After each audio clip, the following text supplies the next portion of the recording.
I do ask every publisher, every editor, and every newsman in the nation to re-examine his own standards and to recognize the nature of our country's peril.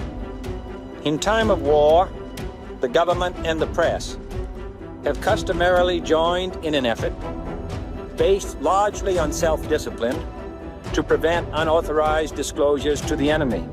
In times of clear and present danger, the courts have held that even the privileged rights of the First Amendment must yield to the public's need for national security. For the facts of the matter are that this nation's foes have openly boasted of acquiring through our newspapers information they would otherwise hire agents to acquire through theft, bribery, or espionage.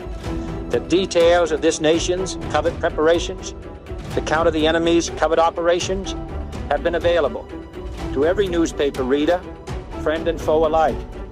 That the size, the strength, the location, and the nature of our forces and weapons, and our plans and strategy for their use have all been pinpointed in the press and other news media to a degree sufficient to satisfy any foreign power. The newspapers which printed these stories were loyal, patriotic, responsible, and well-meaning. Had we been engaged in open warfare, they undoubtedly would not have published such items. But in the absence of open warfare, they recognized only the tests of journalism and not the tests of national security. And my question tonight is whether additional tests should not now be adopted. That question is for you alone to answer. No public official should answer it for you. No governmental plan should impose its restraints against your will. But I would be failing in my duty to the nation in considering all of the responsibilities that we now bear and all of the means at hand to meet those responsibilities if I did not commend this problem to your attention. It is the unprecedented nature of this challenge that also gives rise to your second obligation, and that is our obligation to inform and alert the American people, to make certain that they possess all the facts that they need and understand them as well, the perils, the prospects, the purposes of our program, and the choices that we face. No president should fear public scrutiny of his program, for from that scrutiny comes understanding, and from that understanding comes support or opposition, and both are necessary. I am asking your help in the tremendous task of informing and alerting the American people. And it means, finally, that government at all levels must meet its obligation to provide you with the fullest possible information outside the narrowest limits. If the press is awaiting a declaration of war before it imposes the self-discipline of combat conditions, then I can only say that no war ever posed a greater threat to our security. Our way of life is under attack. Those who make themselves our enemy are advancing around the globe. The survival of our friends is in danger. And yet no war has been declared. No borders have been crossed by marching troops. No missiles have been fired. If you are awaiting a finding of clear and present danger, then I can only say that the danger has never been more clear, and its presence has never been more imminent. It requires a change in outlook, a change in tactics, a change in missions by the government, by the people, by every businessman or labor leader, and by every newspaper. For we are opposed around the world by a monolithic and ruthless conspiracy that relies primarily on covert means for expanding its sphere of influence, on infiltration instead of invasion, on subversion instead of elections, on intimidation instead of free choice, on guerrillas by night instead of armies by day. It is a system which has conscripted vast human and material resources into the building of a tightly knit, highly efficient machine that combines military, diplomatic, intelligence, economic, scientific, and political operations. Its preparations are concealed, not published. Its mistakes are buried, not headlined. Its dissenters are silenced, not praised. No expenditure is questioned, no rumor is printed, no secret is revealed. Nevertheless, every democracy recognizes the necessary restraints of national security. And the question remains whether those restraints need to be more strictly observed if we are to oppose this kind of attack as well as outright invasion. Welcome, everyone, to the Royal House of We the People. And again, we have our weekly special guest, and that is SHEILA HOLM. And SHEILA, as you know, if you've been following us, what a tutor she is for all of us to learn the truth of the history of our country and other countries. And alongside of me, as always, is Anna Marins from Brazil and Mike Likens, who does all of our producing and all of our recording. So we're always thankful for Mike and his contributions to the Royal House of We the People. Well, today is November 13th, and 11/11 has passed. We've got all kinds of things that are happening. SHEILA, where do you want to start? Well, I thought we would continue on the points. We can start right now. We'd be right at chapter 19. From an eternal plan always trumps the human plan. It's all about saving souls. Yep, it's all about saving America and saving the world. So chapter 19 starts out with the Committee of Un-American Activities. Eliminate the House Committee on Un-American Activities. Why do you suppose they want to do that? Because people question it. So what do they do with the umbrella of it? They changed it to the House Judiciary Committee. Anyone hear about House Judiciary Committee? Wonder why our judicial is in a little bit of trouble? Yeah.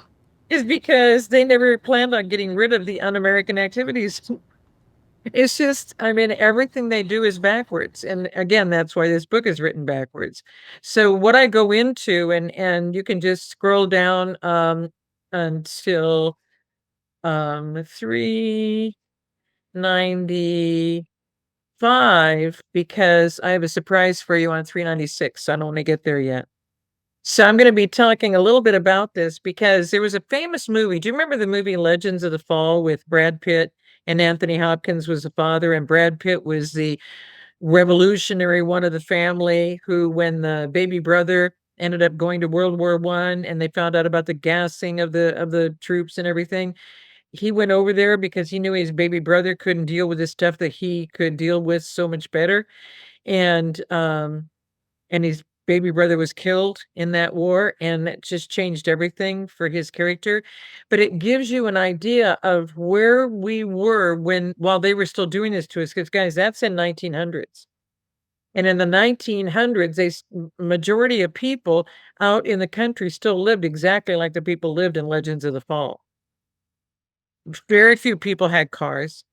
Very few people got around. Cars were brand new. In the 1900s, they were brand new. Many didn't even have any steering capacity. I don't know if I mentioned this, but I did a historical thing. San Diego had like the first, or one of the first, but they said the first race in where they go on a track. And there was no steering to get it around the curves. And so when the guys described exactly what they went through, it's like, my goodness, that's the 1900s. You don't think in the 1900s that we were that far off, but we were. We weren't connected like the people are connected now. So all of these things were happening, and so many people didn't know because so many people were working so hard. And then as you headed into World War I, the people didn't know about these wars. And so when they went into this war, they said, we'll never be in another war. And so all of this was happening at the same time that they had this committee and setting this all up to take control over us. So then the committee was a House committee, and they kept over all the security. You've heard about all the intelligence and security committees and everything else. They were the umbrella over all of these things. And all of it was done under that committee. And then all they did, and they didn't do this till 1975, They changed the title to the House Judiciary Committee. So now you think, oh, they're going to help us with our judiciary. Has anyone seen any help happen in the judiciary anywhere in our process? So what they say they're helping us with, they're not helping us. And so the next point is 33. And that brings us up to where we are now on page 395. And eliminate laws against communism. Now, how would we even know what the laws are that are communist oriented? But the reason why you eliminate all laws or procedures which interfere with the operation of communist apparatus that it was already set up since the 1700s in America. You see what I mean? So we didn't even know what that apparatus was. We didn't even know what the structure of it was. There wasn't any communication around the country letting us know what any of this was.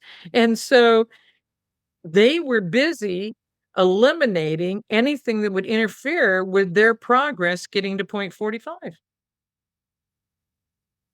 So I keep trying to make it as simple as possible to tell you this. When I say they had an evil plan, people want to focus on, well, who exactly is they? It's the other kingdom. And who was doing it? Everybody that was up there. They were together when they killed Lincoln. There wasn't anybody fighting, killing Lincoln. That decision was made. The land grants, bringing in all these secret societies, there was no objection. It all came in. And guys, that was at the time of the Civil War. So we're fighting all of this. They just created a Republican Party to try and do something about this. And we did. We got Emancipation Proclamation. All the slaves that was taken care of before the Civil War. So they keep saying that things to us that are just not true, and things that are they were not that way, and things were not handled in that way. And so, but we kept believing it because we didn't know any different. And so this is way before the Mockingbird media, but we can probably get to the Mockingbird media before the end of today because I only put in specific brief facts in each of these because the downfall of America was happening so quickly with each of these points that I don't have to go into deep explanation on them. But I'm giving you the highlights so that you can see there's no way we would have been able to communicate with each other because we've always been divided. That's why, how many religions have they added? How many different education programs have they added? How many different things have they taken us on paths to figure out that we don't even need to participate in those things? So when they said to do all of this, the number of laws and restrictions of the people, the businesses, the homeowners, added constantly due to all state and federal positions being full-time. Now, nobody was supposed to be full-time. If you represent your district, if you represent your state, you were only supposed to go meet when you were asked to come and meet, but you were supposed to own land, own a business. And so that was your livelihood. And it was 2-year terms. It was 2-year terms up until they did all this to us. Some of those people were in for 14 terms, and all of that's documented in my book series, but they were only 2-year terms. And that's how easily, if they're not doing the job, you can replace them with someone else. But the manipulation and control of us has reached the point where now they're all 4-year terms. They're calling the elections between the presidential elections midterms.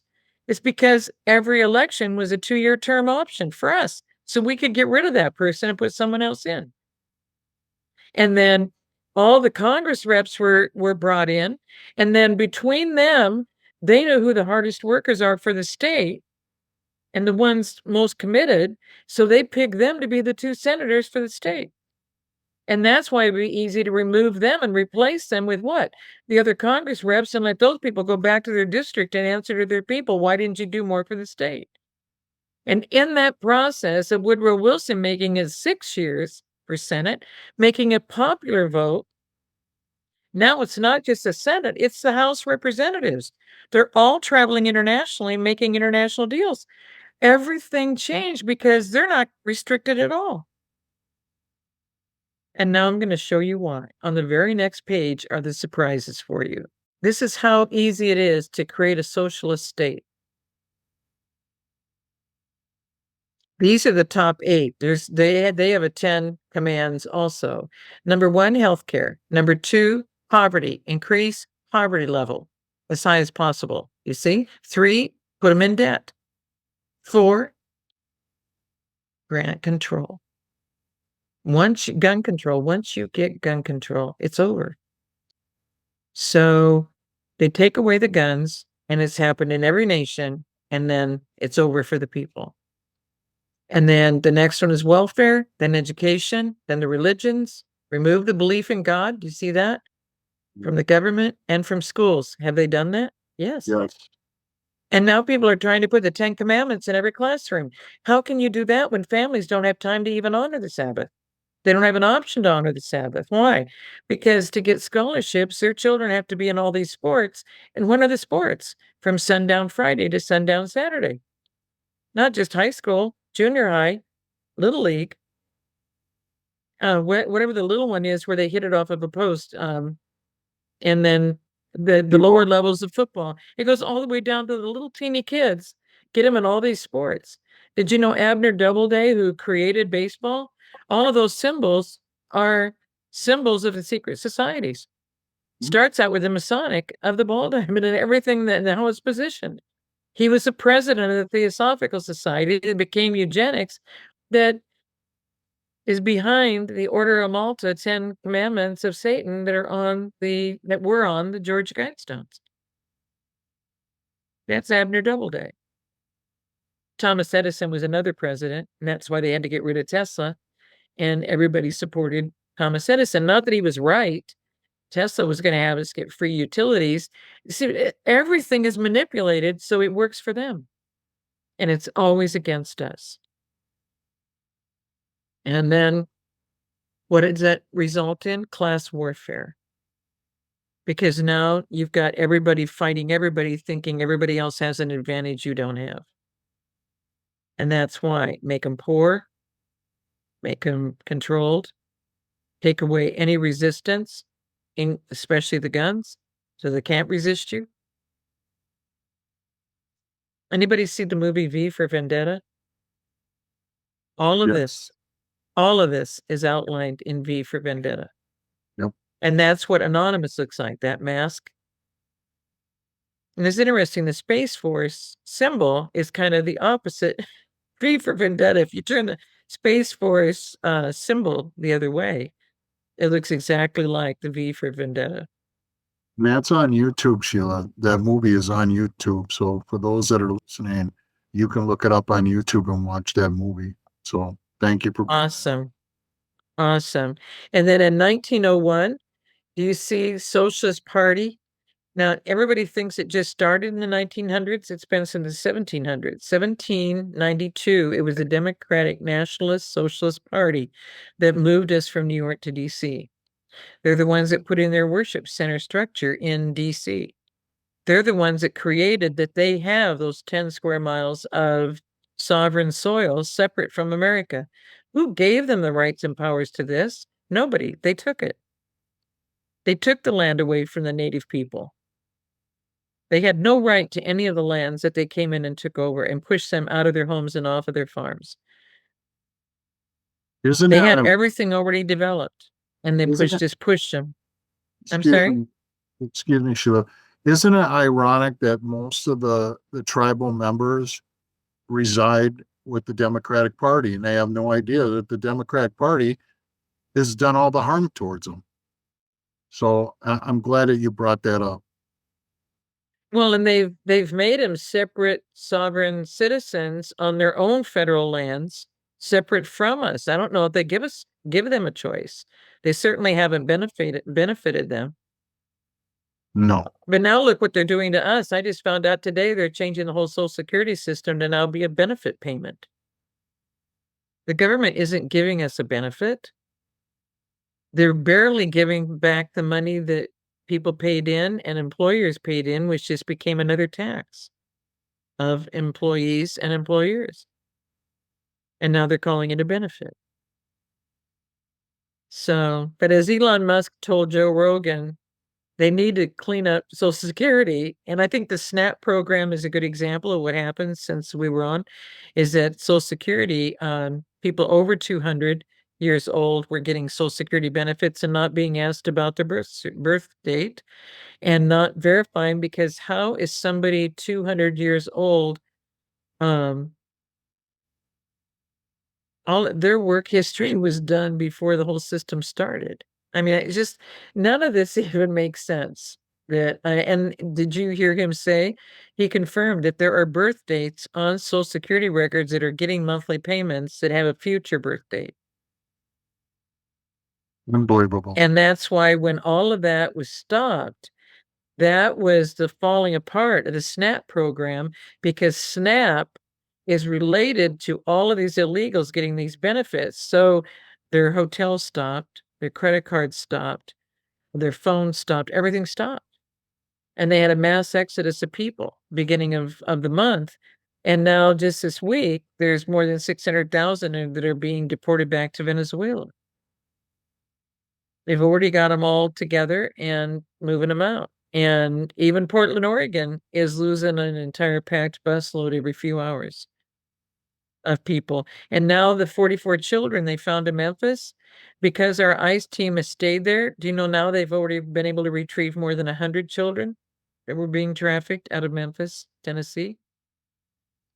Nobody wants them to come in because nobody wants them to know what's happening in these cities. And I'm so grateful our president's on top of this, because also they were saying that there's 23,500 National Guard soldiers. So I immediately figured that out, because the president said prepare 500 per state. Did you know that the 23,500 is only 470 per state? God had me figure that out. As soon as I saw the report, he said, well, how many is that per state? And I go, I don't know. And he said, well, divide it by 50, Sheila. I mean, okay, God, I'll divide it by 50. And it's 470 per state. So we still have more work to do to get more people ready, because we're not going to let this happen on our soil. And we all have to be ready to support and help what's going on. Sheila, No, I'm in Chicago, and it's a daily grind. Just listening to Brandon Johnson and Pritzker, go on and on and on, and it's sometimes you just look at it. This has got to be a movie and a show, because it's so bad. It's so bad. It's so corrupt. You're exactly right. They don't want to see what's going. It's like, hey, everything's okay here, guys. Don't worry about it. well, now they have found out that the guy that just was elected in New York isn't even a legal citizen. The report just came out today about Ilhan Omar. So in Minnesota, they have already confirmed that more than half of the people that came and didn't, she's Somali, and because the Somali president and honored, and all those videotapes were shared everywhere this past week and a half, is they keep saying, you are my president, et cetera, et cetera. And so now the people have been investigating, and did you know they found more than half? And they gave a list of all the crimes she committed. She's here illegally, married her brother illegally, to become illegally, getting a green card, become illegal. All these crimes she has committed, that more than half of the people from Somalia in Minnesota have committed an entire list of the same crimes. What I've been talking about since the 1990s in my Nation Restoration book is that they all came in to do this, because none of them are left. I think I mentioned last time I was on that the student visas that brought these younger people in, nobody ever ended the student visas. And just now, visas are starting to be addressed. And do you know what they've done? The temporary visa status of all these people who came in separate from across the southern border, and a lot of them weren't even watched coming in the north border. Did you know that all those have been rejected? So if you're here on an out-of-date visa, because they've ended them, they've notified all of them your visas are expired. You've got to go. So we have layers and layers of people. You can't You can't correct a voting system as long as you have all of these people in the country who should never be in your country, who now have driver's licenses, ID documents, et cetera, et cetera. Because it all starts out interesting. The next picture is of Stalin, and everyone goes, oh, that man was horrible.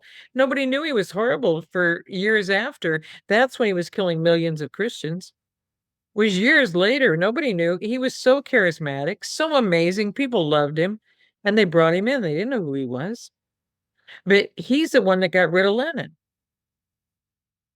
It's just like Hitler. Hitler didn't come in just by himself, and he was charismatic when he first started. And yet he came in, but there's still questions about who they replaced and how it happened. Was it a suicided person before them? Because I think the president of Germany was Hindenburg before Hitler, wasn't it? The guy that machine that they flew called the Hindenburg, wasn't it a guy named Hindenburg that was a president? But anyway, the president of Germany was assisted by Hitler. Lenin was assisted by Stalin. All of this is in my book series. So then Stalin comes in because he's going to be so much better. Hitler comes in because he's going to be so much better. It's exactly what our guys say in elections, and then they come in and nothing good happens, and next thing you know, they're just controlling more things in your life. And it has happened in America in every election. The number of laws they're passing every year because they've got full-time jobs, that's all they're doing. They're passing laws for more restrictions against us. Like, I'll give you an example. In California, this last election, they sent out, it cost them almost $260 million to send out one proposition to vote yes or no in 9 different languages, minimum. Okay, so they send all this documentation out, get this election done to say that they want to change the congressional districts again, but they're only going to change it for the 26, 28, and 30 elections in 1930 and 2020, 2031. They're going to change it back. And it's only going to cost a few $1,000,000 to each county to change it and to change it back again. So a few $1,000,000 now and a few $1,000,000 in a decade. Does that even make any sense? They just don't want what Trump is trying to do in 26, 28, 30, turning all this around. But here's a proposition they didn't bring to a vote. Did you know that they've authorized in California a proposition? They've passed it. I think it was almost unanimous, that I can go get a notarized document and I can put names of some students at a school. And without the parents being notified, I can go to that school and pull those children out of that school. Now they didn't spend the $260 million to notify the public that was going to go through. They only spent it to say, is it okay that we change the congressional districts? And what they're finding is the votes were nowhere near what the people said their precinct would have voted. So we still have the same crimes being committed in an election time frame in a year that's not an election year. And look at how many states had elections. It was almost across the board, every state. But here's where we've got it. That executive order was signed before this time. So now that executive order confirms the crimes they've committed, and they chose again to commit them. So they've been warned and warned and warned, and now the executive order is behind it. Because a charismatic person, like the guy in New York, can come in and do all of that, and you have no idea what he wants to do with you, because immediately he said this is going to be an Islamic State. You guys are going to learn to put up with this. Immediately, he's taken that stance, and he's not even in the position yet, making all these decisions and making all of these statements. So that's how fast it happens. You don't know who they are because they're only going to tell you what they want you to hear, not what it is that they're going to be doing. And I look at it real quick on that, Sheila. Yeah. I look at that, and how what you had said on our last show about, the elections, and, they've been rigged all the way back to the 1800s. And, when we saw Barack Obama, in 2007, on stage, and everybody's like, who is this guy? This guy was charismatic, exactly what you're talking about, everything. So as you're saying this, it's just a repeat. And as you look through history, all of these things have just, it's a repetitive thing. It's a plan. They know what they're doing, right? He was a Manchurian candidate. And when I got to Georgia, it was a crack up. I came in 2013 and I said, my goodness, he got reelected. I think we know who this Manchurian candidate is. And they go, he's not the first. I go, what do you mean? They said it was a peanut farmer. And now here it was Carter that put through all this stuff. It was Carter that we had a problem with. He left our hostages in Iran. He never got them out. As soon as there was a change, the president got them out, but not Carter. And Carter was going around the world watching elections to make sure what? Because the CIA has these offices all over the world controlling these elections. That's what happened to Gina Haspel. She was in the German one the night of our election, and they caught her. Because our guys knew, our guys were prepared for this. And it's so sad that it has to come to this to wake us up to the fact that we all have a responsibility. We all are going to be held accountable for what we pass on to the next generation. And our prior generations didn't have they did not have all the information that is now becoming available to us to realize we're going to take the stand. We're going to stop this. This is never going to be allowed to happen in America again. And to clean that up, again, I don't care how long it takes. It's got to be done right. And we have to come, because as President Jefferson said, once that evil comes in and corrupts the republic, there's no way of fixing it. You have to completely start the structure over. So it's been corrupted the whole time. I mean, they had centralized banks in 1791. By 1792, they moved us to their sovereign soil in D.C. and took control of us from there.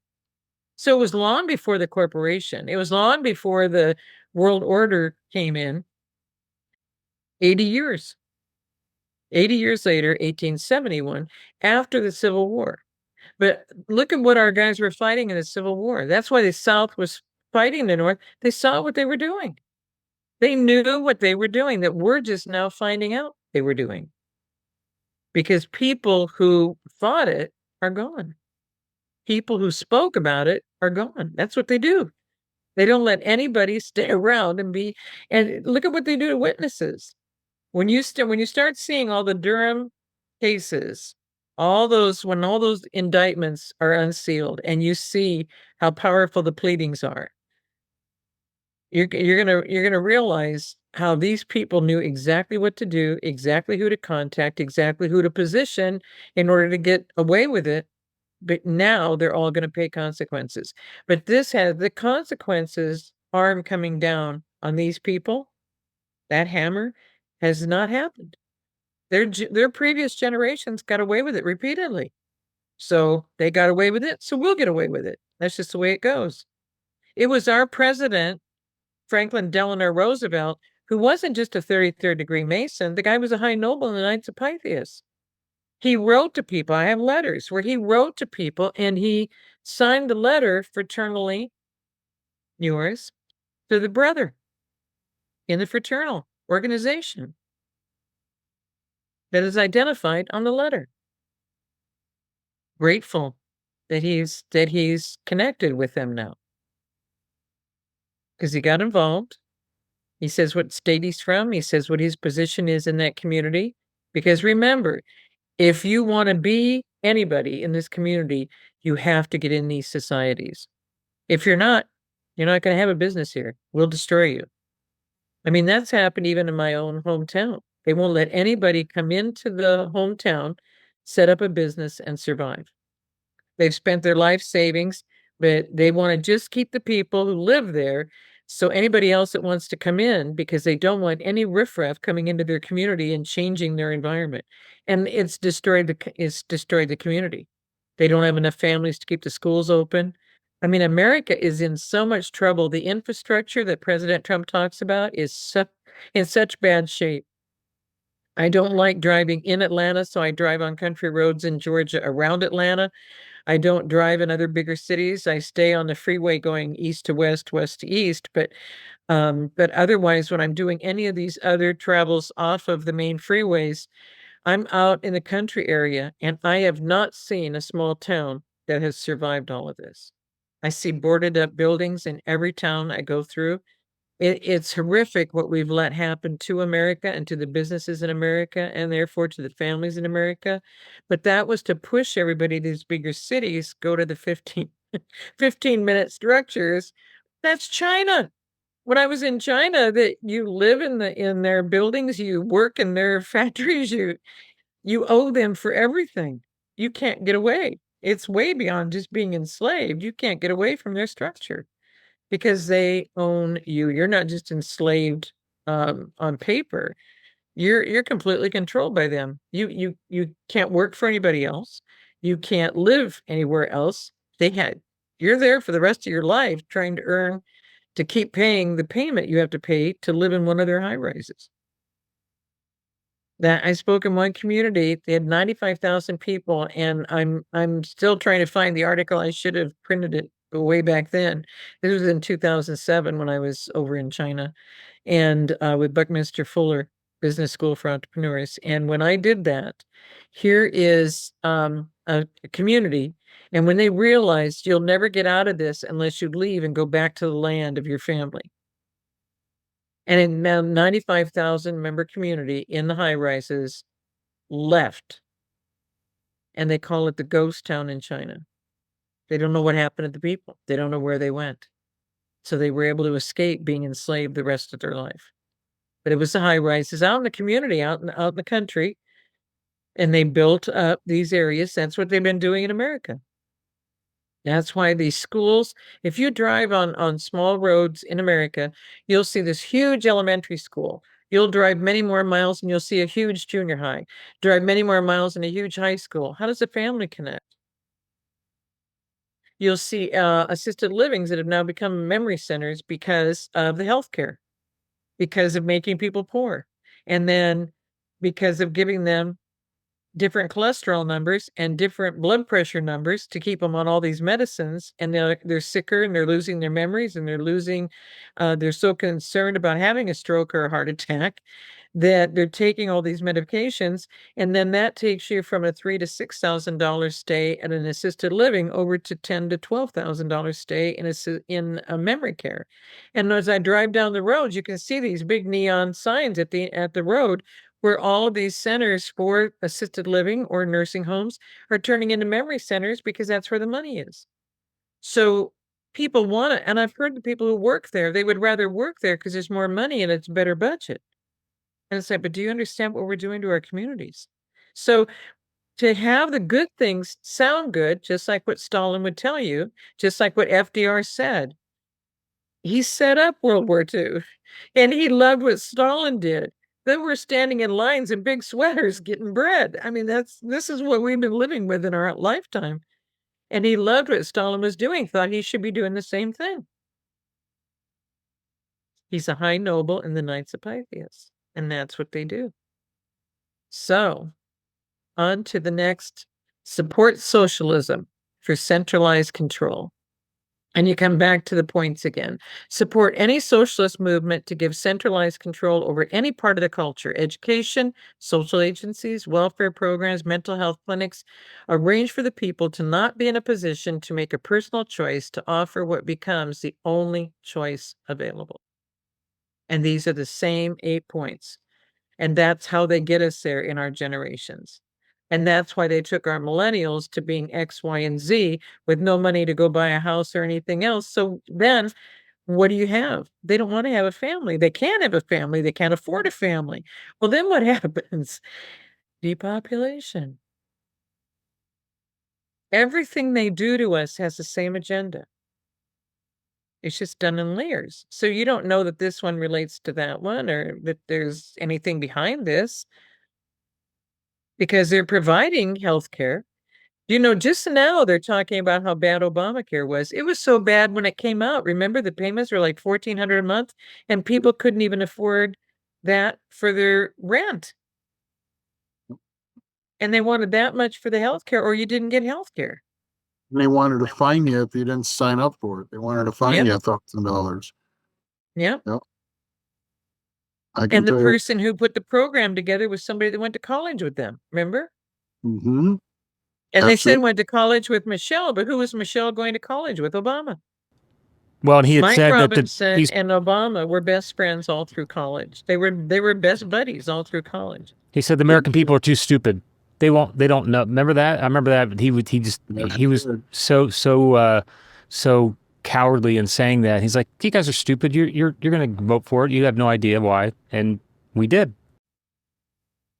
He was positioned to do all of this because he was trained CIA.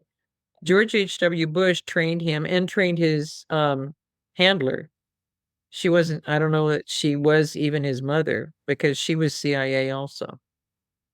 And they were, the training happened in Indonesia. All of this is documented.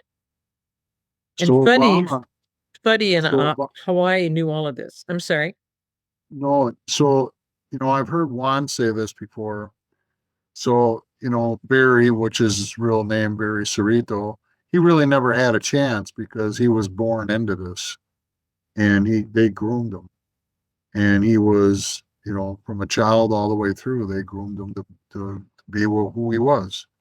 And they've done that, I'm sure, in many instances. Is that your findings too, Sheila? Absolutely. That's what they did. Senator Kennedy knew about it because there's a guy named Prophet Green. Did I ever mention this? No, no. Prophet Green had before Father got a hold of him and he became a prophet of the Lord. He helped the government destroy a corporation that he felt should have been destroyed, and so he cooperated with them, and he knew how to do that. And because he knew how to do that, they wanted help in destroying the economy. Do you see the goal of what Obama did? Because Obama is not even his name, but isn't it interesting that the scripture says abomination and desolation? Yes. Anyway, and Obama nation is it anyway.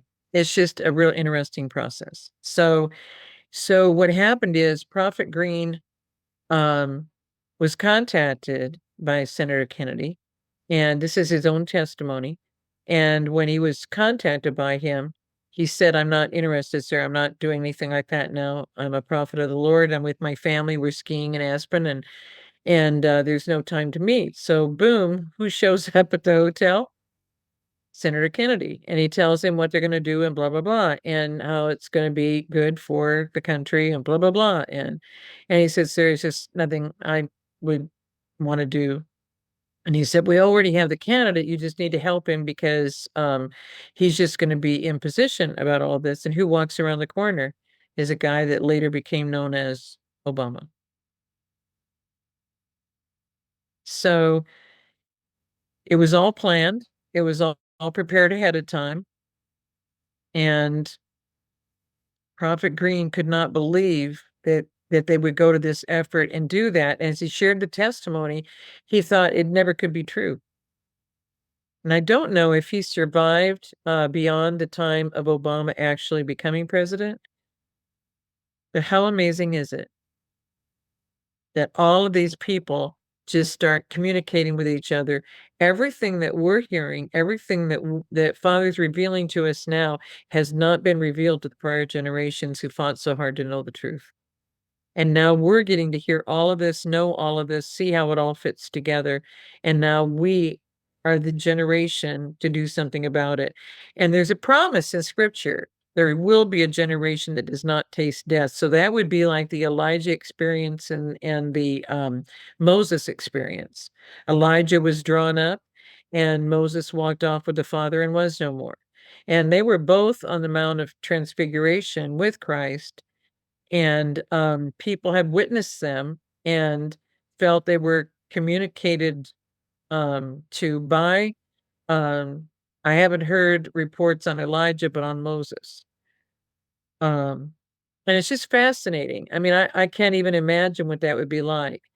But there's photos and communication pieces and etc. on how they look He was dressed like a homeless person, but when they came out of a building in New York, when they went in, he wasn't there. They heard beautiful music. They walked out, and this man had a brand new all silver flute, which is not a typical flute. He didn't have anything with him when they first saw him, and then he pulled that out and played it, and it was such beautiful music. And so then they took pictures so they could get him in the pictures, and et cetera, et cetera. And it's amazing because I've seen that same face in different tough situations I've been in. When they were in a situation in New York, and then when they walked out of the building, there he was. And so, do I know? Do I know that? But Father is he never sleeps. He never sleeps. That was the most miraculous thing to me to even realize, because you don't think about these kind of things until he tells you, "I'll always be here for you. I don't sleep." Like, how does that even happen? But how do you think about where the Lord is, or does he get to rest, or does he get to but with us at all times? He never ceases to be with us and listen to us and hear what we have to say. And I've just changed what I say because he's listening all the time. And angels among us, I think they say. And when the angels have assignments among us, um, there's nothing for them to do if we're just complaining about our day all the time. And that's why people say, you never say much about what happened to you. I don't focus on that. I told people for a long time, I'm not going any lower. They've already taken me as low as they can take me. There were times I really never thought I would say this to myself even, but I made arrangements twice because it got that bad. And I just wasn't going to be here anymore. And I knew Father would probably take my hand, but I didn't know when he was going to do it. And it got so bad. And nobody cared because nobody wanted to believe me. Nobody wanted to believe the FBI would do all these things to somebody, or that they wouldn't help somebody because they're the FBI. And that's what they're here for, is for Americans. What you're going to find out, and this is in the FBI chapter, is the people that get arrested are Americans, not the illegals. The people that get arrested are the people that are battling what is going on in America. And that's why all these files J. Edgar Hoover had, it was all set up this way. It was special agents to keep us under control. Charles Joseph Bonaparte set it up. Came from Europe, set it up. Napoleon's great nephew set it up. Isn't that also how the blackmail? So everything's based off to blackmail. I mean, everything is from they've got all these things on you, and you have to become their slave to that. Is that right? When it comes to their process of doing it, that hasn't changed either. No, they're going to destroy you if you don't cooperate. Mm-hmm. All about fear. Yeah. It's all about fear. Well, that's the enemy. That's the devotional I wrote, countering the tactics of the enemy, which are fear, doubt, and unbelief. All of it's lies. All of it is lies. And the only fear that we should hold is reverential fear that Father's going to take his hand off of us, that Father's not going to be here for us. And the reverential fear, staying tight with him and not getting out of alignment with him, because it's Christ taught us how to pray. His will be done. His kingdom come. That's what we should be praying. And it's all about the Father. Hallowed be thy name. And so if we stay aligned with that, that's how George Washington had reverential fear. And he was divinely protected. Why? Reverential fear. That's the only fear that we should have in our hearts, is that, may I do your will in your way and stay with you in all ways, because the only one who's going to bring us through is him. The only one who knows the truth is him. And yet people run all over, scattering the country, trying to find people and follow their opinions. And that's going to be explained on, if you flip to the next page, this is really fun.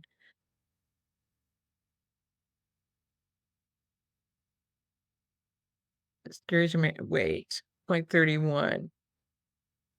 Discourage American history. Keep scrolling down. Director Casey. Here we go. We'll know our disinformation program is complete when everything the American public believes is false. And he was over the CIA from 1981 to 1987. George H.W. Bush, Sheriff Bush, was only there for 6 months, but and some were there a year. But when they did this, Mockingbird Media, and again, all of this came in through Kennebunkport, Operation Paperclip, Mockingbird Media, they all came from Germany. They all came because Germany was the world order. And so they all came here. And Mockingbird Media set all of this up. And then the CIA confirmed this is a report that was given to all the intelligence agencies in the entire Congress, House and Senate. They gathered together and heard this report, and it was in 1996. And it said the CIA was successful with what? Journalists and clergy. Who are the two structures? Who's in the two structures that they want Americans to listen to every single chance they get? Clergy and journalists. So I'll just leave it there. I think we already talked about pastors becoming prophets, prophets becoming apostles, and megachurch pastors. I think we've already covered that when in our time together. That's when I defended Mark Taylor when they came after him. It was February of 2021. I'd never exposed them until March 2021. And when I did that, it was based on a Politico article, and everybody thought Politico was real and thought they were giving us really good information. And they attacked Mark Taylor as a false prophet. And so I defended the fact that I knew he was real. He had over 50 million hits back in 2011. I was seeing him on Facebook all the time. And then I finally met him in person in 2017. My first book was out, and we were on the same Christian television station studio at the same time being interviewed with our new books, and his new book had just come out. And I knew him to be true. I mean, his words, they're sharing Kim Clements, they should share Mark Taylor's. And I've written to Mark, and hopefully he will come back and start sharing the words that he had given us, because they're all coming to pass. And so Politico was funded by USAID. Nobody knew that until Doge last year. So here we go. We've been listening to all this stuff that is not real. And that's what's happened. So if you flip on to the next page, here were the main characters in 2001 and what they were doing. This is a photo that was taken that they're so proud of. Every end of the year, December time frame, they all get together and honor each other. These people are all in the club that we're not in. And so all of these people, so if you start with Bill Moyers, I think he was a big guy on National Public Radio, wasn't he? And Judy Woodruff was a news person, and she's from Augusta. I know people in Augusta who went to school with Judy Woodruff. Ted Turner couldn't get a contract or do anything with CBS to take over CBS, so he started his own, and they made a joke about it. During the Iraq War, they were paying people to just say things, and they knew they were false, but they were paying people and creating stories. And when they were found out, they weren't even apologetic about it. Then we've got Fauci. Fauci and Birx were over HIV, which is what? A virus. Now, as you come into the front row, Irene Diamond, money. Lenore Annenberg, they were ambassadors. They have the hugest property. I think it's like 200 acres right in the heart of Palm Springs. And right up the hill was Bob Hope. And then Brooke Astor is the wife of the son of John Jacob Astor, the wealthiest man in the world. And when he and his wife and the financial people he was bringing back to America all were killed on purpose with the Titanic going down, all of that was planned. And but those three women also paid for what? HIV clinics all over the country. HIV was another virus. A virus in Latin is a venom, a poison. Did you know Lyme disease has the same roots as HIV? Yes. All of this created in a lab. Dr. Judy Mikovits and Robert Kennedy Jr. are tightly connected, and they've been sharing this for a long time. But we didn't know. But the targeting that I experienced and what was in the vaccines includes the venom and poison. All of this is being made in labs, and these viruses go back many centuries, all made up and all given to us, and we don't need them. But anyway, that's what happens. So these three women were helping, and their families were helping pay for all of that. And that's why the president kept saying that Fauci and Birx, when he had them on stage every day, why don't you tell them about your HIV background? But people in America still didn't realize when President Trump came in and was doing this in 2020, people in America didn't know that HIV was built in a lab and given to people to make them sick. So it wasn't done by monkeys. COVID wasn't done by bats. Anyway, so then you've got Tom Brokaw News. You've got Bill Gates. He's over the Planned Parenthood up in Seattle, Washington. And then you got Soros, but Soros isn't one of the money guys. Soros uses other people's money. All these organizations that Soros puts together, he gets you guys to pay him money.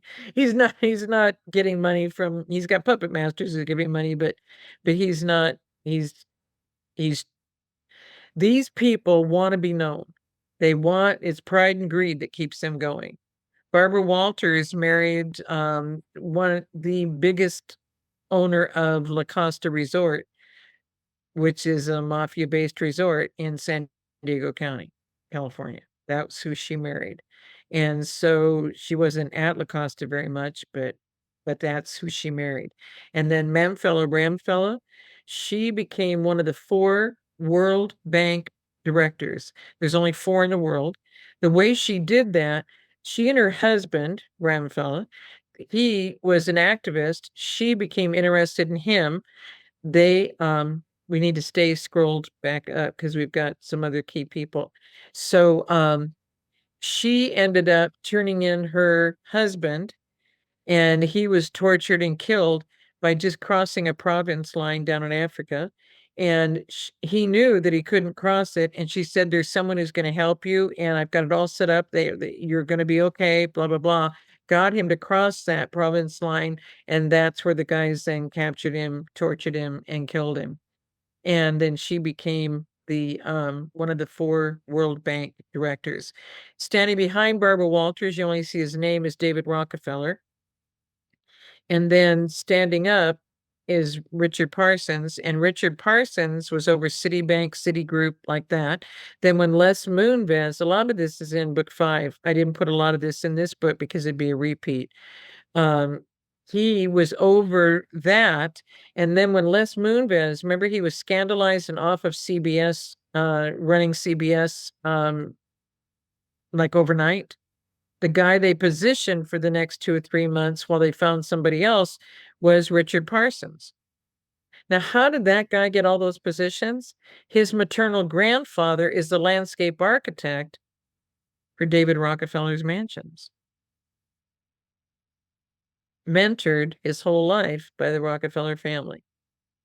And then the guy over on the right side, David McCullough. David McCullough, darn it, he's the guy that rewrote history, and he wins awards all the time for rewriting history. And that's our main guy who rewrote our history. And so, but what they do is they get together and they honor each other. And so these people received huge awards that day and then stood for the photo of all the award winners. So this is who they are. This is how it's not us. It's not what we do. It's not where we're headed. It's not, that's not what's going on. So how about if when we come back, we pick up discrediting founding fathers? And if you guys want to think about what people have told you, because I'm attacked all the time. I don't know why you say that our founding fathers were amazing, Sheila, because they were all 33rd degree Masons and they were horrible and blah, blah, blah, blah, blah. Well, they've done that to you to try and have you destroy what you think of the founding fathers. Never in the world was there a republic put together to keep a community, a nation in liberty and freedom. And that's what the Pilgrims brought to this country. And that's what the Native Americans already knew. That's why they've known the truth for 4,000 years. From 1906, Jacob became Israel. And since 721 BC, they've not been in Israel. So it's not the land of Israel. It's bless Israel means bless the people of the Lord from the lineage of Abraham through Jacob, Israel. And we haven't understood that because they made a big deal about calling that nation over there the state of Israel. And President Trump didn't start saying it till after England. We've already talked about that. But now there was a very, very important letter. And if we can make that available for the people to make a copy of it or take a picture of it, I've also sent it out on Twitter today. If you follow me on Twitter, the president sent a letter to the president of Israel. And that's why when I sent it out on Twitter, I said, guys, please pray as you read each sentence, because it's going to look like the president is telling them exactly what to do. This is a letter of major warning of where we are in the world and exactly what's going to happen. And that's why Q kept saying Israel is saved for last. Because the State of Israel, Inc., out of London, England, just like the United States of America, Inc., out of London, England, is how they've had the full control of all of this. And none of this had to do with any of us living in liberty and freedom. And Jacob Israel lineage is not there. The Palestinians were the Philistines who conquered, and Assyria was the nation that took the 10 tribes of the north, and Babylon marched off the 2 tribes of the south. So between 721 BC and 587, when the 2 tribes in the south were only the wealthy ones, productive ones, were marched off, there hasn't been anybody from Jacob Israel in that territory in the world. And Assyria, Nineveh is gone. It's now Mosul in Iraq. And so in dealing with what's called Israel, in dealing with it, you thinking it's the family, the lineage of Abraham's family, which Father said would be that family, that's not what's happened. The Arabs couldn't pronounce the letter P, and they're not the Philistines, and they're not the Palestinians. And there were Arabs and Hebrews. And so that's where we are in the world. Things were much simpler then. But what's happened over time, and that's why after the trip to England, and there were many things that happened, I'm sure, in England because of the little crumbs that we understand now that happened while the president was in England, because to come back and meet with Benjamin Netanyahu and say that he was meeting with him on the state of Israel. Never has anyone said the state of Israel, but that's how the corporation is filed in England. It is called the state of Israel. It's a government structure. It's not the land, and it's not the people. So if you can just take a picture of this and keep praying over this, because this is the door that's being opened to have us realize and think what is happening there. There's a pardon mentioned in this. Why would there be a pardon mentioned in this? So just keep praying as you read each sentence of this. It's a powerful, powerful letter. And our president sent this to the president of Israel. And you'll see the name should be on the top. His Excellency Isaac Herzog, President of the State of Israel, Jerusalem. Sheila, I got a question for you. Was the state of Israel actually the 51st state of the corporation? With America?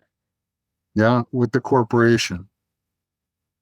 The corporation of the State of Israel is held in England, not America. America's corporation is held in England, not America. Right.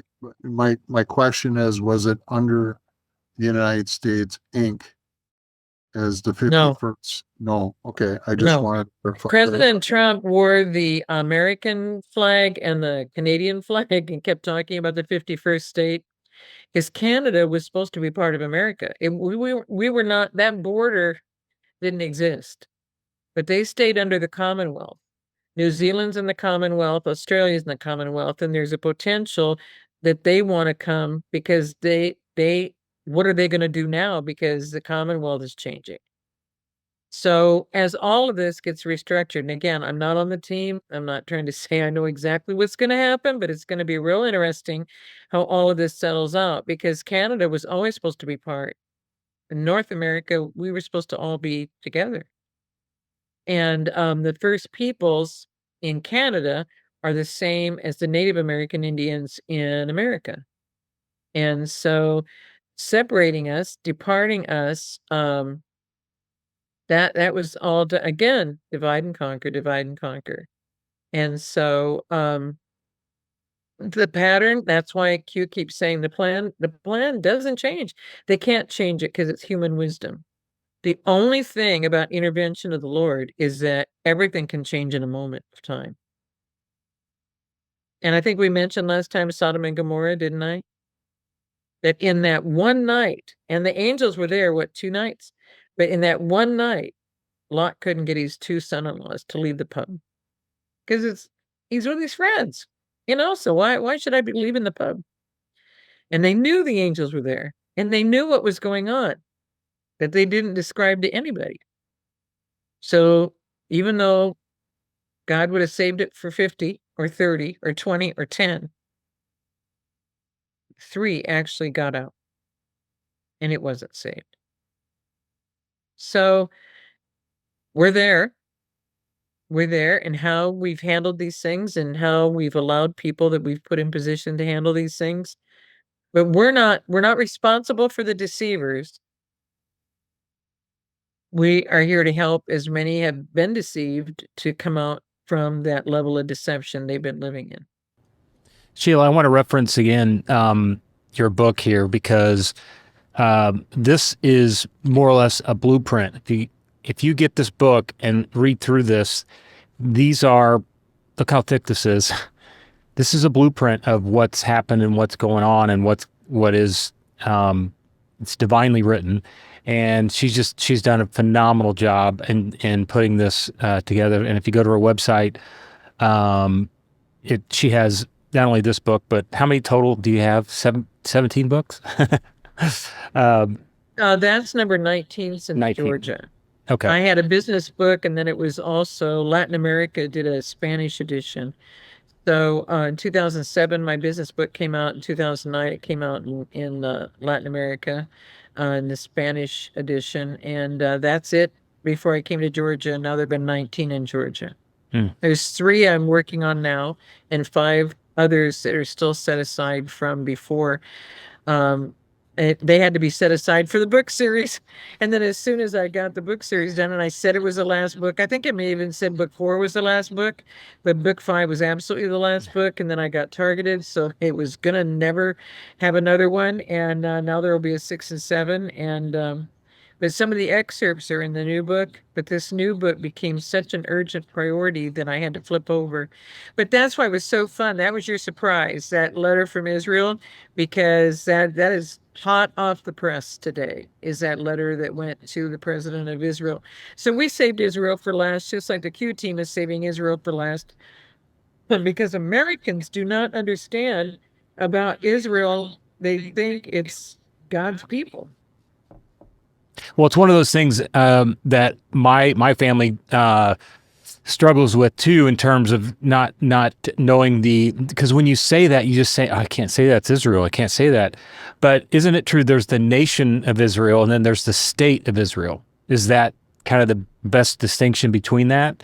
In terms of let's stop right there. You Okay. said nation of Israel, which doesn't exist. Okay. And you said state of Israel, which is a corporation. We called it like it's a nation of Israel in our generation. Right. But it was created in 1948 as a state of Israel, Inc. Before 1948, The Israelites had not been there since at least 587. Judah and Benjamin in the south were the last to be marched off. And they didn't take everybody. They left the ones to be killed or die of their being in the desert. They didn't care about people. If you're productive and you have money, you can come. And so they marched those off to Babylon. But in 721, they took the tribes captive in the north. Those are the 10 tribes in the north.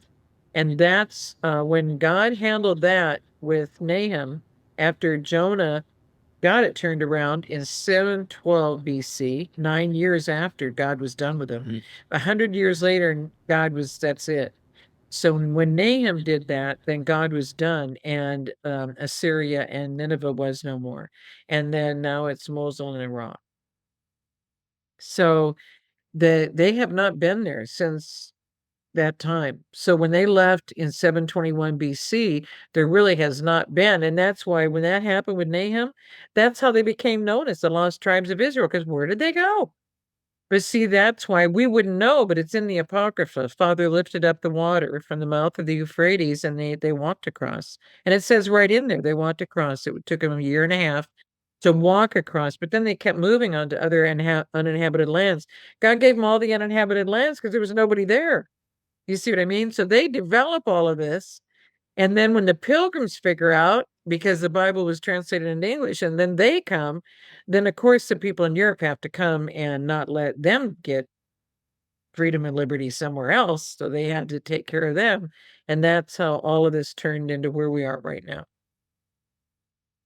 You know, we had this conversation before you came on, Sheila, and that is we're living in probably one of the most biblical times ever in creation, to eliminate all this evil. When you go back as far as you have, all the way back to Cain and Abel, this has been going on for thousands of years, and we're now rectifying it right now.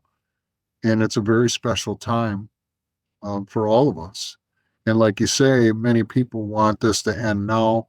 Listen, we all love to have it end right now, but guess what? We got work to do. I mean, even when this thing turns, and we talked about it in our last podcast, you know, Juan's book, page 26 and 27 of Kid by the Side of the Road, and that is once we end all this and it's given back to we the people, that's when the work really starts. That's when we got to start laying every brick. We got to put a whole new foundation to our country. We got to put a foundation down. And it's like you say, it's in the local cities, it's in the local towns, it's in the local counties, and then work our way up to the states and then into the federal part of it. And it's real important that we understand all this, and the public understands where we're coming from. I'm going to share this. Mike, can you share what I put in the chat, because this was put on X today, and I think this is really relevant to what Sheila's talking about and why we're doing this. That's why we're doing it right there. And Pepe Deluxe posted this today, and that hits home. And that is why we're fighting this fight. And it's about not only for us, but it's for those children and our grandchildren and great grandchildren. And this is why we fight. And this is why we got to do what we got to do.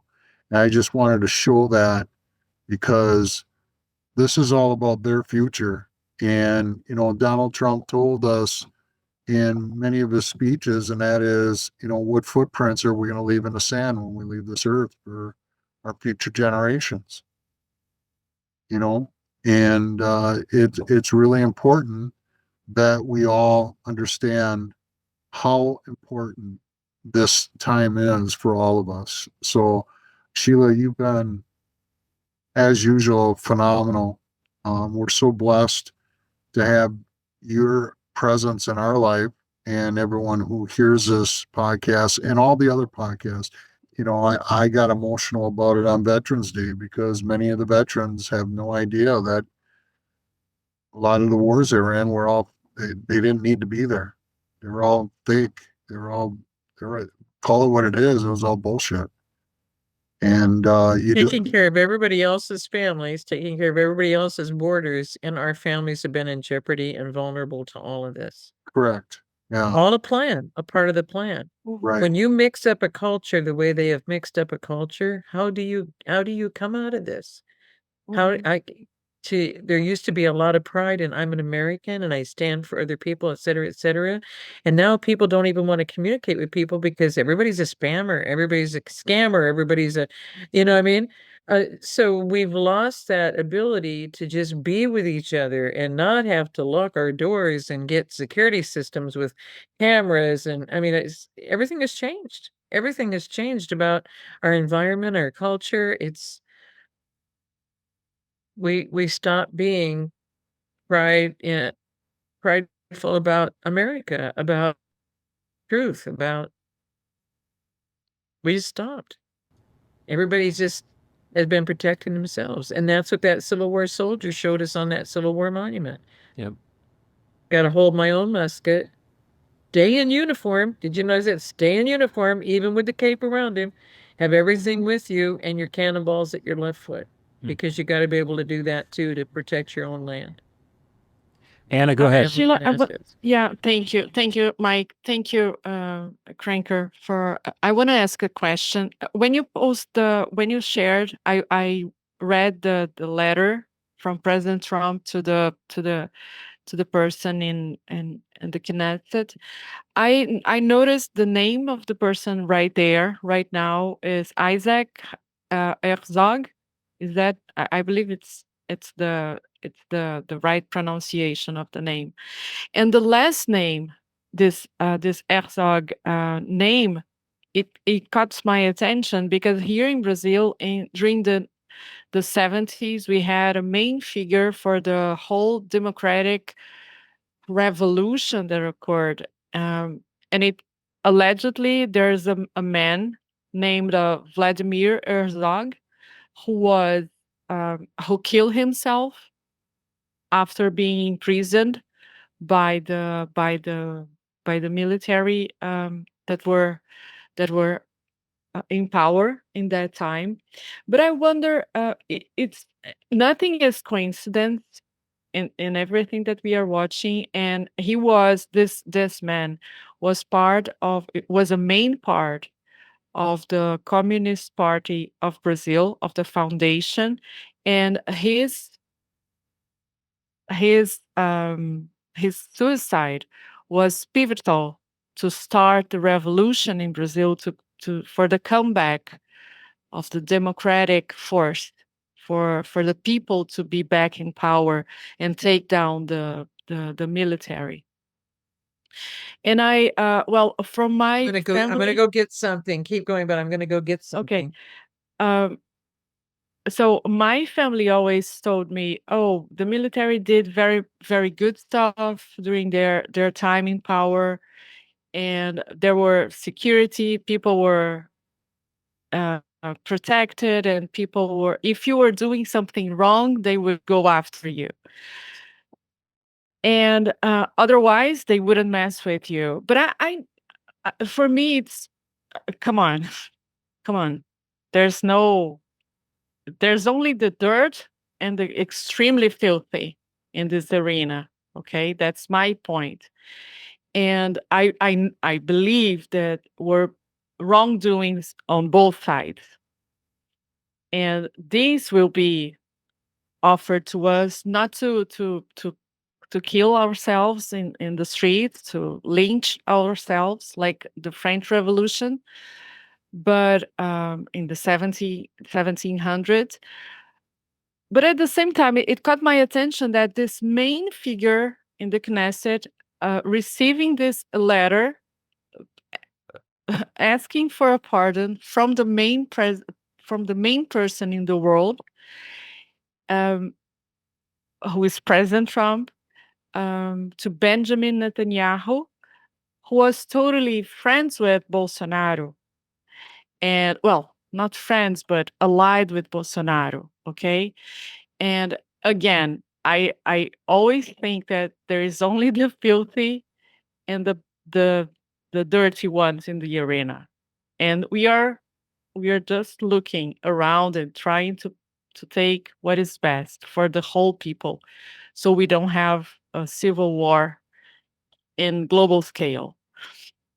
I was wondering, so if this letter could be related somehow to Bolsonaro, who is now 102 days in house arrest here in Brazil after the January 8th episode that probably has been conducted as an operation by the CIA and the three letter agencies. So my question is, this is coming together, connecting all these characters that in 2018 were all together, but Bibi, Bolsonaro, then President Trump sets the ground, setting the stage for everyone. And now this letter, probably we will see something coming to Brazil. Do you see my point where my thoughts have taken me? Only because of because we are not dealing with, the problem is not the politicians. The problem is who is behind the politicians, and our war is against the communists. And when you have Herzog, an Herzog name, heading the Knesset, it's basically, for me, my reading, my very simple reading, it's like having, maybe I'm being too audacious in my phrase here, but it's like saying that the Knesset is communists, is a communist establishment. And he's basically telling them, I know you, so you will do my. I mean, President Trump is giving the order for the communists, keep low, get down, take back your arms. The Congress in America, House and Senate, more than 80% are dual citizens with Israel. That's another reason why we have to deal with Israel last. Yeah. The reason why I left the surprise to deal with it last, I think this letter is a huge opening of a huge door about Israel. I'm not at the level to say what's going to happen next, how it relates to the other nations, how it even relates to America, because all of us are related to each other without realizing it, because it was identity theft to take over the rulership of every nation in the world. So the people who've been ruling all the nations of the world are not the people who were supposed to be ruling the nations of the world. In the original times, you go back and think about the kings and what Father did. Jehoshaphat, you're going to see with Jehoshaphat where for 3 days, he had all the nations coming against him. So for 3 days, he danced and praised and made sure that everything that was with the people danced and praised and thanked the Father for all their protection and da-da-da-da-da-da. And I don't know if you guys know this story, but the next morning, God said, okay, now go over the hill. And all these 7 nations were coming against him. More people than, just one nation coming against him would have obliterated him. You know what I mean? So they're praising and dancing, and people are thinking this guy is nuts. So he does that. They go over the hill, and every one of the enemy killed each other. It took 3 days, the next 3 days, for them to bring all the beautiful plunder of all the big swords with all the jewels and everything back. So everything happened with Jehoshaphat. Then what happened when his son took over? His son married the daughter of Jezebel and Ahab. She had the son killed, became it's called a different kind of queen when you're not the direct lineage, ruled the country. Do you see what I mean? But it's just like when Father sent Jonah to Nineveh to tell the king, you're going to be overthrown, because that's the capital. It was the capital of Assyria, where they were being held. And God said, yeah, you're going to be overthrown in 40 days. You got 40 days to repent and get rid of all of this. What was it? Gentile worship, exactly what we're doing in the churches to this day. And he didn't want to be overthrown. So see the difference in the relationship between God and the rulers of the world?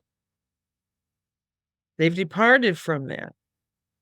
And so what happened is when they did this, he made everybody repent. He made everybody cry out to the Lord. He made everybody fast and pray. He made everybody had to do it as a king. He dictated as a dictator, and everybody has to do it. Because they all repented, God relented. To me, we got that message in those 3 eclipses, 2017, 23, and 24. I got my hand on you. I'm giving you my signature over this nation. I have not done this anywhere in the world, but I'm doing it for you. But here's my Nineveh lesson. You see, we've let go of what's happened. And 100 years later, God was done. When he sent Nahum, that was it. And that's why he lifted up the water and his people got out. And he told the king, if you look at the very end of Nahum, these are short little chapters. Jonah's short. I think it's Micah in between. I'm not a Bible scholar. And then Nahum. And at the end of Nahum, it's kind of a funny ending because it's telling you why they're called the lost tribes to this day. He obliterated all of it. They don't exist anymore. We are all getting warnings of what we need to do. But in the people rising up, people can't do this. All of this is a Father's intervention. Father came in and took care of his people. And that's why they've been saying, in America, we have nowhere else to go. In Brazil, you have nowhere else to go. The people came from Venezuela, and now all of their visas have ended, and now they're all going home. But what did he do? He took care of the ruler. Trump didn't have to go do anything in Venezuela. He didn't have to be a part of that. But when he did the conciliations or that trip, Capitulation. Capitulation Yep. means surrender. Everybody surrendered to what? The process that has to take place to save the world. We're all under this. We're all under this ugly, ugly umbrella of what they want to do to us. They have never cared about us, never wanted us here. And that's why when I say it goes back to the garden and people go, oh, no, Sheila, you know, with Noah's Ark, everything started over. Noah was the only righteous one. His wife was not. His children were not. It's Cush that had Nimrod, and Nimrod said he went to the sun and came back as Baal, and he was deified as Osiris in Egypt, and his mother, who had a baby with him, the baby was born afterwards, becomes Isis and Ishtar, which is Easter, also deified in Egypt. And she had sex with her son and had Horus, the other god. And do you know the same story is held with the one? Now I just lost the word. There's another fake story about Mithra, and Mithra wears a lamb around his neck, exactly like Christ carried the lambs, right? And it's the same story as Nimrod, Semiramis, who became these other names. So all they do is keep changing what they say their characteristics are. Everything has been a lie so that all people believe is false information. That's why, I mean, I used to spend so many hours correcting people because they're like, well, how could you do that? And I was sending out my resources and sending out my links and sending out all this stuff. They didn't challenge anybody who told them the lies. But because I said something that was the truth, it looked, and then all the people around them, well, that can't really be right. I've never heard that. Have you ever heard that? There's a term in Georgia that does it. You ever heard such? You ever seen such? I never heard such. So what are you talking about? And they were doing it to me all the time, even while I've been in Georgia. And they mean well. It's just like, I thought I could trust the FBI. And my parents thought I could trust the FBI. Now, not so much my dad. He was in World War II as a medic in the Army, and he knew what was going on, but he couldn't explain it to Mom.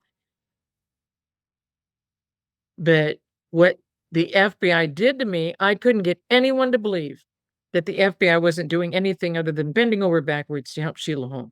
My goodness, she's down there meeting with him again today. She wants prayer for that. I didn't know these people were praying against me. Who does Sheila Holm think she is that the FBI is supposed to stop what they're doing for our world and help her? Nobody knew what was happening. Nobody knew what was going on. But if I hadn't watched them let all the illegals ignore every crime they're committing, and you want to ruin me? You want to destroy my credibility?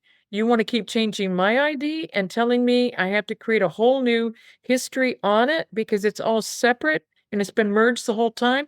Lie to me to that degree for 3 decades? To the point you erase me twice? Every 12 years. 12 is structure in God's kingdom. So they destroyed me in 2011, 12, and in 23, 24. No longer an American. They just wonder when I'm going to quit rising up. And that's why in 2012, the one question, we just want to know, how are you coming through all of this and not committing suicide? I said, easy, God. How many more are in the we? And they refused to tell me. Well, Sheila, We shouldn't be trusted. Yes. I know. I just want to be respectful of your time because you've got to go. Yes. You got it in 15 minutes. You've got to be on another show. I want to give you a bathroom break and get something to eat or drink. But again, we're schooled every week with what your knowledge and insight, and you have our commitment that we're gonna spread and share what you say. And again, if you could tell everybody your website. So they can go and they can order the book on your website, right?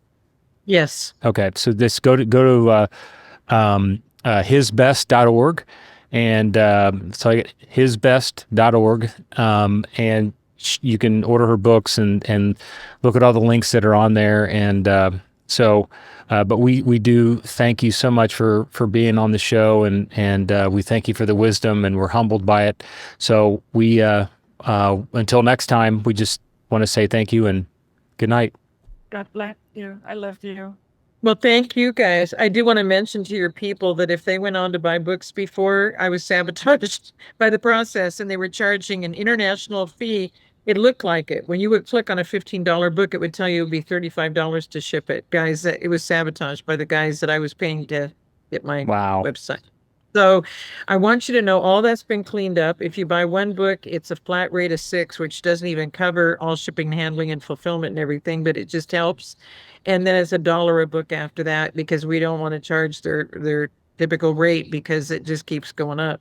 So we're just doing that just to cover expenses. So, but I want you to know we're getting all this cleaned up, and now you're going to get a shipping email that's going to tell you the tracking number and exactly when you can expect to receive the books. And so I just thank you for hanging in there with us. I thank you for everything. I mean, your letters and your emails and your acknowledgments, guys, it means the world because this has been a long, long journey uphill. Yep. And it's been a very, very tall hill. That's all I can tell you. But I'm so grateful that the word is getting out.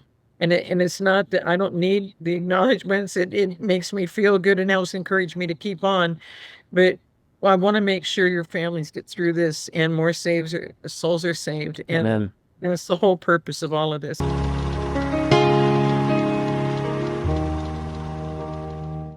name is James McCrank. I would like to ask the board a question. Are you guys familiar with the Nassar Act? Are you familiar with it? You're not familiar. Can't say that I am, but we generally don't respond, so go ahead. Okay. Well, it's important that we do get response because we're not getting any response, and that's why we're all here. The bottom line is this. The United States of America Corporation is dead. Trump killed it 3 years ago. That flag doesn't represent us. That gold fringe around that flag is the signature of the corporation. And the reason that the media is not reporting it, the reason you guys aren't showing up, our sheriff isn't showing up, are you guys part of the corporation or are you part of America? Because everyone here is standing up for our rights. What legacy are you guys going to leave behind for your grandchildren and your kids? And I'm surprised that there ain't thousands of people here tonight. Either we got to do the right thing here, audit these elections, or the military is going to come in and do it. And if they do it, people are going to jail.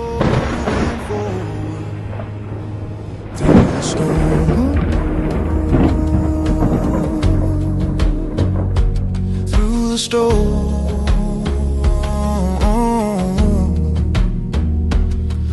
our birthrights that the bankers stole, they engineered each crash. They filled their vaults with the people's gold as they printed paper cash. A casino called the stock exchange, where the gambling begins. An investment tool to tempt the fool, where the dealer always wins. In this corporate world of government, where nothing's what it seems, your pathway set with every step to a grave of broken dreams. Unlearning everything we knew is a painful place to dwell, as a wizard sits controlling you behind his hidden veil. A global world agenda set by the deep and darkest state. They're puppets dancing on a string to divide the world with hate. The American dream and our flag of hope, they never let us be. We will serve each other under God in the land of the brave and free. We all saw our world collapsing. The next thing that's got to fall are these failed, corrupt institutions. And when God Almighty sits and takes that judgment seat, it's over. So do what you can to improve the terrain until there is freedom. We are the people, we are sovereign, moving forward through the storm.